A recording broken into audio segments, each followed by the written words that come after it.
Saint-Esprit, viens, ouvre le ciel, descends sur nous. Viens, Saint-Esprit, viens, feu éternel, embrase-nous. Viens, Saint-Esprit, viens, touche la terre, descends sur nous. Viens, Saint-Esprit, viens, amour du Père, embrase-nous. Sois le feu qui me guérit, sois l'amour qui me bénit. Voici mon cœur,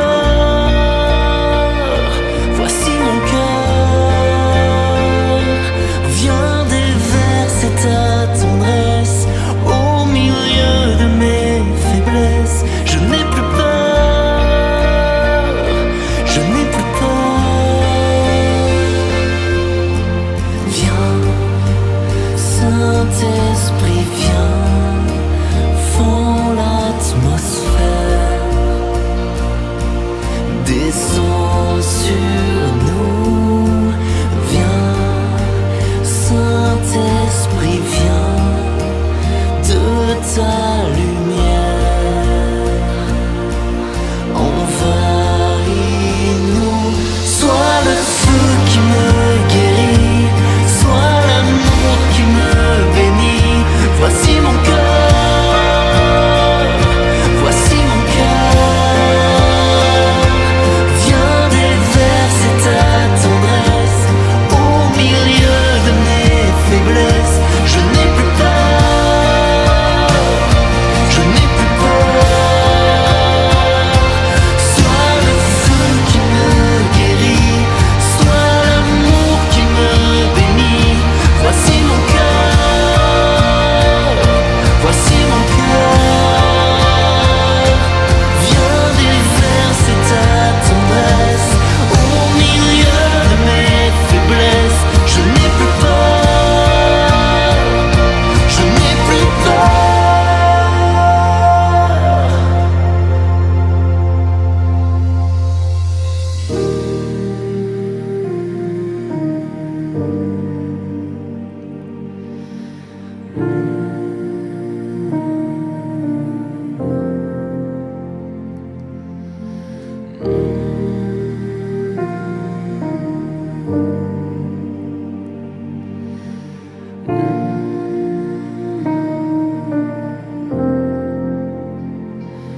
Une pluie de guérison pour notre génération. Voici nos cœurs, voici nos cœurs. Dans l'onction de ton esprit, dans l'amour qui m'envahit, je n'ai plus peur, je n'ai plus peur. Une pluie de guérison pour notre génération. Voici nos cœurs, voici nos cœurs. Dans l'onction de ton esprit, dans l'amour qui m'envahit, je n'ai plus peur, je n'ai plus peur. Une pluie de guérison pour notre génération. Voici nos cœurs, voici nos cœurs. Dans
Des fois, la vie n'est pas comme je voudrais. Je perds le contrôle, je perds le contrôle.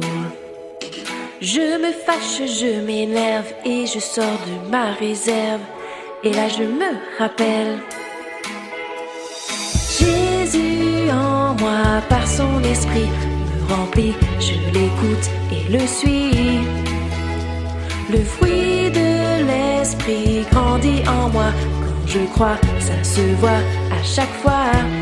Par l'amour, la joie, la paix, la patience, la bonté et l'amabilité. La foi, la douceur et la maîtrise de soi. Le fruit de l'esprit, c'est ça. Des fois, la vie n'est pas comme je voudrais. Je perds le contrôle, je perds le contrôle.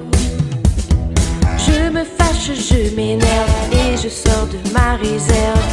Et là, je me rappelle.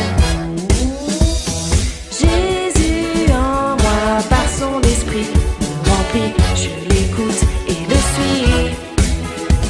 Le fruit de l'esprit grandit en moi.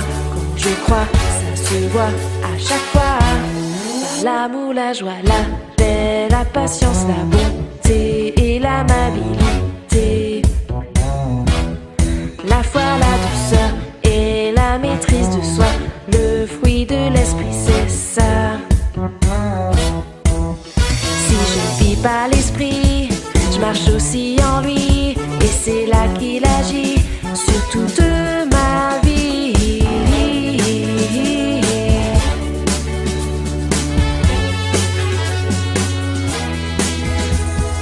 Jésus en moi, par son esprit, me remplit. Je l'écoute et le suis. Le fruit de l'esprit grandit en moi. Quand je crois, ça se voit à chaque fois. Par l'amour, la joie, la paix, la patience, la bonté et l'amabilité. La foi, la douceur et la maîtrise de soi. Le fruit de l'esprit, c'est ça. Par l'amour, la joie, la paix, la patience, la bonté et l'amabilité. La foi, la douceur et la maîtrise de soi. Le fruit de l'esprit, c'est ça.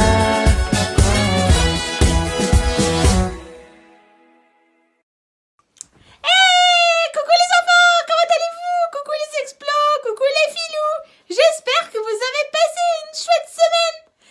Vous savez quoi? La semaine prochaine, lundi là,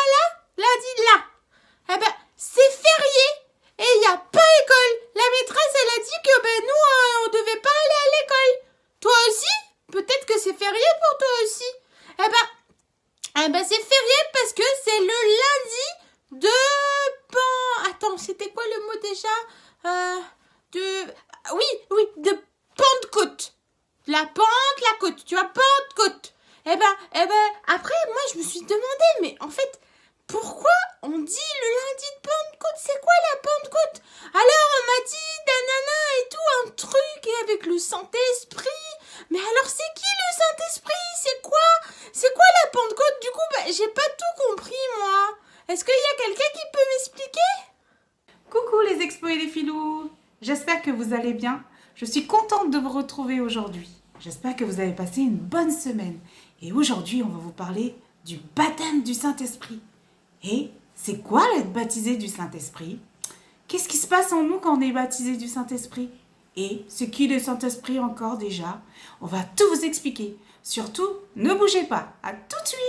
Coucou les filous, coucou les explos, j'espère que vous allez bien, j'espère que vous êtes en pleine forme et que l'année s'est bien passée parce que là effectivement on arrive en fin d'année, alors j'espère vraiment que vous avez passé une bonne année. Aujourd'hui on va parler de quelque chose d'important parce que ce week-end, vous savez, c'est le week-end de la Pentecôte. Alors mais qu'est-ce que c'est la Pentecôte?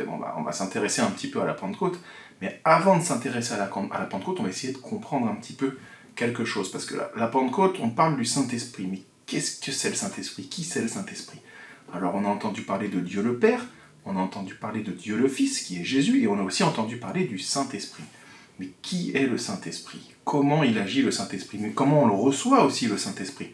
Ça, c'est des questions importantes qu'on doit se poser, nous, en tant que chrétiens. Donc pour ça, je vous propose qu'on fasse un petit tour dans la Bible ensemble, pour regarder un peu, pour essayer de comprendre. Et ça, je vous encourage à le faire. Quand vous cherchez quelque chose, une réponse à quelque chose, cherchez dans la Bible, parce que Dieu nous a donné toutes les réponses dans la Bible. Alors, je vous propose qu'on commence par lire dans la Bible au livre des Actes, au chapitre 2 et au verset 38, pour essayer de comprendre comment on reçoit le Saint-Esprit. « Repentez-vous et que chacun de vous soit baptisé au nom de Jésus-Christ pour le pardon de vos péchés, et vous recevrez le don du Saint-Esprit. » Donc, qu'est-ce que ça veut dire? Ça veut dire que le Saint-Esprit, on le reçoit quand on se repent de nos péchés, c'est-à-dire quand on change complètement d'attitude par rapport à nos péchés, quand on se rend compte qu'on fait des choses de mal et qu'on ne veut plus faire les choses de mal, et de nous baptiser, de nous faire baptiser au nom de Jésus-Christ pour le pardon de nos péchés. Ça veut dire que on va se faire baptiser. On se fait baptiser dans l'eau, comme vous savez, comme vous avez déjà certainement vu à l'église, on se fait baptiser pour le pardon de nos péchés, et à ce moment-là, on recevra le Saint-Esprit. Donc ça, c'est une promesse que Dieu nous fait dans la Bible. Donc déjà, pour recevoir le Saint-Esprit, il faut se repentir de tous ses péchés. Il faut se repentir, il faut demander pardon à Dieu pour tout le mal qu'on a pu faire. Et aussi, il faut s'engager à ne plus faire ce mal, à combattre. Mais ça, comment on fait? Comment on fait pour plus faire de mal? C'est difficile. Parce que nous, on fait le mal de temps en temps. C'est vrai, il faut être honnête. Donc du coup, comment on fait? En fait, c'est le Saint-Esprit qui va nous y aider. Je vais vous donner un exemple. Si je vous disais que moi j'ai rencontré Dieu et que Dieu il m'a donné une force surnaturelle pour être le meilleur footballeur du monde, alors à quoi vous vous attendriez si je vous disais ça? Quand vous me verrez, vous vous attendriez à me voir jouer au foot, mais super bien, trop bien d'être un des meilleurs joueurs du monde, Zidane ou Neymar ou qui vous voulez. Avec le Saint-Esprit, c'est pareil. Si on reçoit le Saint-Esprit, autour de nous, si on dit qu'on a le Saint-Esprit, on est censé avoir tout ce que Dieu nous a donné. On va regarder aussi ensemble qu'est-ce que le Saint-Esprit nous apporte, les fruits, on appelle ça les fruits du Saint-Esprit. Qu'est-ce qui fait que quand on a le Saint-Esprit, qu'est-ce qu'on doit être? On doit être différent, certainement. Donc qu'est-ce que le Saint-Esprit apporte? Le Saint-Esprit apporte plusieurs fruits. L'amour, la joie, la paix, la patience, la bonté, la bienveillance, la fidélité, la douceur et la maîtrise de soi. Donc ça veut dire que quand on reçoit le Saint-Esprit, il va agir en nous pour avoir toutes ces choses-là. Donc ce sont des choses que le Saint-Esprit va développer en nous. Alors ça va prendre du temps, c'est pas du jour au lendemain, parce que pendant toute notre vie, on va grandir, on va changer. Et si on laisse Dieu agir dans notre vie, tous ces fruits-là du Saint-Esprit, ils vont nous transformer pour être de plus en plus semblables à Jésus. Parce que c'est ça l'objectif de Dieu, c'est de nous faire ressembler davantage à Jésus, de jour en jour. Et c'est ça, et c'est par la prière, par l'assurance que Dieu vit en nous. En fait, le Saint-Esprit, c'est Dieu qui vit en nous. Vous imaginez, avant que on va parler un peu plus de la Pentecôte, avant que Jésus monte au ciel, il est mort pour nos péchés, et ensuite il a ressuscité. Ça veut dire qu'il est revenu à la vie. Jésus a dit à ses disciples, dans Jean chapitre 16 et au verset 7, « Cependant, je vous dis la vérité, il vous est avantageux que je m'en aille, car si je ne m'en vais pas, le Consolateur ne viendra pas vers vous, mais si je m'en vais, je vous l'enverrai. » Donc ça veut dire que l'Esprit Saint, c'est l'Esprit de Dieu. Jésus nous a envoyé son Esprit pour qu'il soit tous les jours avec nous. En fait, on a accès à Dieu tout le temps, 24 heures sur 24, 7 jours sur 7, par son Esprit. Avant, Jésus, il était là en personne, sur la terre, en chair et en os. Ça veut dire qu'on pouvait le voir, on pouvait le toucher. Que maintenant, Jésus, il est avec nous par son Esprit et il est à côté de nous, comme on connaît la chanson. Il est en haut, en bas, devant, derrière, autour de moi. Mais avant tout, il vit aussi en nous. Et c'est ça le jour de la Pentecôte. En fait, qu'est-ce que c'est la Pentecôte? La Pentecôte, c'était quand Jésus est remonté au ciel. Et il a dit à ses disciples, il a dit, vous restez à Jérusalem en attendant que je vous envoie mon Esprit. Et en fait, ils ne savaient pas trop à quoi s'attendre, parce qu'ils étaient là avec Jésus, mais jusqu'à maintenant, et en fait, ils étaient là en train de prier, mais ils ne savaient pas ce que c'est, comment ça allait être, le Saint-Esprit. Qu'est-ce que c'est? Est-ce qu'on va ressentir quelque chose? Ils ne savaient pas. Et en fait, ils étaient en train de prier. Et d'un coup, la Bible, elle dit qu'il y a eu comme des langues de feu qui apparaissaient, qui sont venues sur eux, parce qu'en fait, tous les apôtres étaient tous ensemble, en train de prier, et autour d'eux, il y avait il y avait des gens, il y avait des juifs de partout dans le monde. Donc on sait quand on a des étrangers, tout le monde ne parle pas la même langue. Et donc du coup, ils ne comprenaient pas, ils ne pouvaient pas tous se comprendre puisqu'ils ne parlaient pas la même langue. Et en fait, le Saint-Esprit est venu se poser comme des langues de feu sur tous les apôtres pour qu'ils parlent tous des langues différentes, là, pour que tous les gens qui étaient là puissent comprendre ce que Dieu voulait dire. Et en fait, c'est ça, le Saint-Esprit, il va nous encourager. Le Saint-Esprit, il va nous aider à être des témoins jusqu'aux extrémités de la terre, la Bible nous dit. C'est-à-dire que Jésus, il va agir en nous pour qu'on puisse dire que la bonne nouvelle, que Jésus est mort et ressuscité pour nos péchés. Et ça, il nous donne tout un tas de choses pour ça, et c'est ça son objectif, c'est que vraiment on annonce la bonne nouvelle au monde entier. Et alors le baptême du Saint-Esprit, c'est le fait de recevoir la puissance de l'Esprit sur nous, la puissance du Saint-Esprit sur nous pour aller témoigner aux autres que Jésus est Dieu, que Jésus est notre Seigneur et que Jésus est notre Sauveur, et qu'il est mort pour tous nos péchés. Voilà, c'est ça le baptême du Saint-Esprit, et c'est ça le Saint-Esprit. Voilà, il nous donne la vie, il nous permet d'être en relation avec Dieu. C'est lui qui nous permet de vivre pleinement notre relation avec Dieu, et quand vous priez, vous pouvez parler au Saint-Esprit, vous lui dites « Saint-Esprit, remplis-moi de toi, remplis-moi de toi ». Et on va voir aussi après, on va regarder une petite histoire pour essayer de bien comprendre aussi ce que Dieu nous donne avec son esprit, avec son Saint-Esprit. C'est vraiment, il nous permet de faire de grandes choses, il nous permet il nous rend libres, et il nous permet de faire de grandes choses, et c'est lui qui agit en nous. Jésus avait dit « Sans moi, vous ne pouvez rien faire ». Donc, c'est-à-dire que sans l'Esprit de Dieu, on ne peut rien faire. Et quand on reçoit le Saint-Esprit dans nos cœurs, avec le Saint-Esprit, on peut tout faire. Non pas nous, mais lui qui vit en nous. Nous, par nos propres forces, on ne pourra pas. Mais par contre, l'Esprit de Dieu va agir en nous. Et il va agir aussi pour la gloire de Dieu. Voilà, j'espère que c'était un peu plus clair pour vous. On va écouter une petite histoire. Et ensuite, on va aller voir Christelle parce que je crois qu'elle a quelque chose d'autre à nous dire. À tout à l'heure. Le gros tracteur rouge et le petit village. Il était une fois un gros tracteur rouge qui vivait dans le petit champ d'un joyeux petit village. Lorsque le moment venait de labourer les champs, chaque matin, les village people venaient. Non, pas ces gens-là. Les gens du village arrivaient et démarraient le gros tracteur rouge. Tout le monde aimait le tracteur et le bruit de son moteur puissant. Les villageois lançaient souvent des hurrahs retentissants, car le gros tracteur rouge les aidait à labourer leurs champs. Les gens du village travaillaient ensemble pour faire avancer le tracteur. La moitié des villageois le poussaient, l'autre moitié le tirait. Ils travaillaient de la sorte depuis des générations. Certains jours, ils pouvaient le faire avancer de 3 mètres, d'autres jours de 6 mètres. Et chaque année, ils travaillaient comme cela pendant 3 longs mois. Ainsi, avec beaucoup de sueur et d'efforts, les villageois réussissaient toujours à labourer le champ juste à temps pour planter, juste avant que la pluie n'arrive. Quand la pluie arrivait, elle arrosait le champ. Puis le soleil venait et faisait pousser les graines. Puis tous les gens venaient récolter les nouveaux fruits et légumes. Il y en avait toujours, tout juste assez pour nourrir tout le village. Un jour, le fermier David nettoyait son grenier. À sa grande surprise, il découvrit un vieux livre caché au milieu des vieilles affaires de son grand-père. C'était le manuel de l'utilisateur du gros tracteur rouge. Ce livre expliquait comment le gros tracteur rouge avait été construit et toutes les choses merveilleuses qu'il pouvait réaliser. Le fermier David étudia le livre toute la nuit. Ce qu'il y trouva le surprit énormément. Le livre disait que si le gros tracteur rouge fonctionnait normalement, il pourrait labourer tout le champ en une seule journée. Au petit matin, le fermier David rassembla tous les habitants du village pour leur annoncer la bonne nouvelle. Mais personne ne le crut. « C'est impossible, le gros tracteur rouge ne peut pas bouger tout seul, » dit l'un d'entre eux. Une dame lui lança « Mais tu es en train de nous raconter des histoires à dormir debout !» Les gens se moquèrent de lui. Le fermier David était tout triste, mais il continuait néanmoins à croire tout ce qu'il avait lu.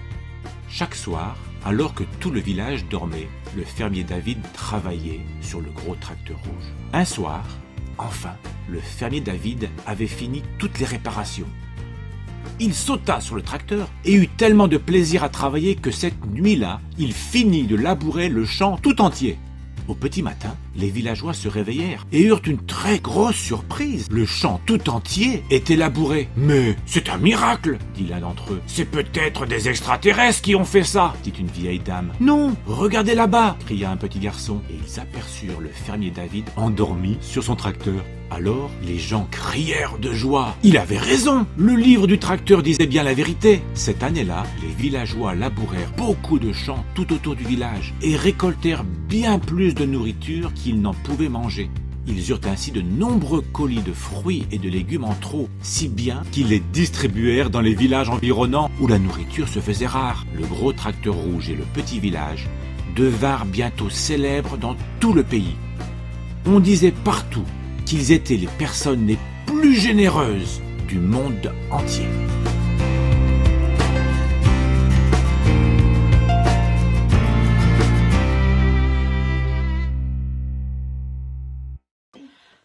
Ah, d'accord, je comprends mieux maintenant.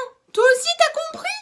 Mais c'est trop ouf. Ça veut dire que, en gros, on a Dieu avec nous tout le temps, comme Doggy Bag, quoi. À emporter. Ça veut dire que, genre, le Saint-Esprit, il est tous les jours avec nous, quand on fait rien, quand on fait du sport, quand on va à l'école, quand on joue. Mais c'est trop chouette, ça. Ça veut dire que, il va nous rappeler tout ce qu'on a lu dans la Bible pour qu'on s'en souvienne. Après, il peut aussi nous consoler quand on est triste. Après aussi, il nous donne la force pour parler de Jésus tout autour de nous et même pour prier avec nos amis. Waouh, mais c'est une trop bonne nouvelle ça. Merci Seigneur pour le Saint-Esprit qui est tous les jours avec moi. Waouh, et tu sais quoi? Le Saint-Esprit, il veut être avec toi aussi. Ah, j'espère que tout ce que on a raconté aujourd'hui, tu vas le retenir dans ta tête, comme ma tête de lapinou. Et je te fais un gros bisou. Alors j'espère qu'elle vous a plu cette histoire les enfants. Est-ce que vous avez un peu compris ce que ça voulait dire? Parce que on parle pas vraiment de Dieu, du Saint-Esprit, mais c'est une image en fait. C'est une image pour nous montrer que en fait tous les hommes s'assemblaient ensemble avec toute leur force humaine pour essayer de faire avancer ce tracteur pour pouvoir labourer le champ, et au final on se rendait compte que en fait ils mettaient des efforts surhumains pour pas grand chose finalement, parce qu'ils essayaient de tout faire avec leur propre force. Mais vous avez vu, ensuite quand ils trouvent le manuel du tracteur, il arrive à tout faire en une seule nuit simplement, même pas, c'est vraiment rien, en une seule nuit il a tout fait. Alors qu'est-ce que ça signifie? C'est quoi le rapport un peu avec le Saint-Esprit, avec tout ça? Ça veut dire que quand on essaye de faire les choses par nos propres forces, on va y mettre beaucoup d'efforts pour pas grand-chose, pour pas beaucoup de résultats. Alors que quand on laisse l'Esprit de Dieu, donc là la notice qui correspond à la notice du tracteur dans le dessin animé, et bien au final, regardez ce qui se passe. On fait de grandes choses parce que c'est le Saint-Esprit qui nous a éclairés, qui nous a guidés, qui nous a conduits pour faire les choses. Il nous a aidés, il nous a éclairés pour avancer. Et au final, regardez, le tracteur, il a labouré le champ tout seul, il n'a pas eu besoin de tout le monde. Parce qu'il y a eu ce manuel. Et nous, c'est pareil, c'est complètement la même chose. C'est que le Saint-Esprit va nous aider à faire de grandes choses. Voilà l'œuvre du Saint-Esprit dans nos vies. Donc je vous encourage vraiment à prier Dieu, à prier le Saint-Esprit. Et le Saint-Esprit est à l'œuvre dans nos vies. Le Saint-Esprit est déjà à l'œuvre dans nos vies. C'est lui qui vient nous consoler, c'est lui qui nous aide dans notre vie de chaque jour. Alors vraiment, on peut prier parce qu'il parle, parce qu'il nous parle. Et vraiment, on peut prier pour recevoir le Saint-Esprit, pour recevoir le baptême du Saint-Esprit. Vraiment, on peut prier Dieu pour ça. Alors voilà, je vous laisse avec Christelle parce qu'elle a quelque chose à vous montrer. En attendant, j'étais très heureux de passer du temps avec vous. Je vous fais des gros bisous et je vous dis à bientôt les enfants. Salut, ciao! Coucou les explos et les filous. Je vais vous faire une petite démonstration pour vous montrer qu'est-ce qui se passe quand on est rempli du Saint-Esprit. Pour cela, j'ai pris une bouteille remplie et une bouteille vide. Avec la bouteille qui est remplie, si j'appuie dessus, je ne peux pas l'écraser. Et si je veux le remplir, je ne peux pas parce que sinon ça va déborder. Et la bouteille qui est vide, par contre, je peux le remplir et je peux même l'écraser. C'est ce qui se passe dans nos vies quand on est rempli du Saint-Esprit. Quand on est rempli de l'Esprit de Dieu, il n'y a pas de place pour le méchant. Il n'y a pas de place pour le diable. Il n'y a pas de place pour la méchanceté, pour les moqueries. Et quand on est vide du Saint-Esprit, c'est comme la bouteille. Eh bien, il y a de la place. Le diable peut rentrer, peut s'inviter dans nos vies. C'est pour ça qu'il faut qu'on soit sur nos gardes. Il faut qu'on demande à Dieu de nous remplir de son esprit. Il ne faut pas être grande pour être rempli du Saint-Esprit, pour être baptisé du Saint-Esprit. Même petit, tu peux être baptisé du Saint-Esprit. Alors, on va fermer nos yeux et on va demander à Dieu de nous remplir de son esprit. Seigneur, je veux te louer. Je veux t'adorer, Seigneur. Merci pour avoir donné ton Fils unique sur la croix afin que je sois sauvé. Je veux te louer, Seigneur, que ton esprit puisse s'inviter dans mon cœur, Seigneur Jésus. Je ouvre mon cœur pour qu'il puisse demeurer dans mon cœur, Seigneur. Seigneur, je veux te louer et t'adorer, Seigneur. Merci, Seigneur, pour cet esprit, Seigneur. Alléluia. Qui m'accompagne tous les jours de ma vie, Seigneur. Merci, Jésus. Amen. Voilà les filous et les explos. Tous les jours, le matin, quand vous allez vous réveiller, vous allez lui dire « Bonjour, Saint-Esprit » parce qu'il est avec vous toute la journée et tous les jours. Je vous souhaite une bonne journée. Au revoir, les filous et les explos. Tous les jours que Dieu me donne et pour tout ce qu'il donnera, je chanterai pour que résonne dans ma louange un chant de joie. Pour la vie, pour la beauté de ce que Dieu a fait, tant de vérité, et pour m'avoir pardonné.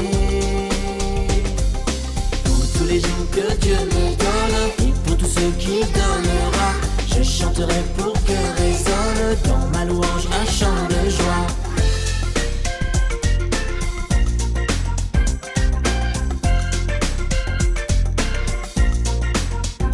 Qui pourrait imaginer un tel amour? Je sais que je ne pourrais jamais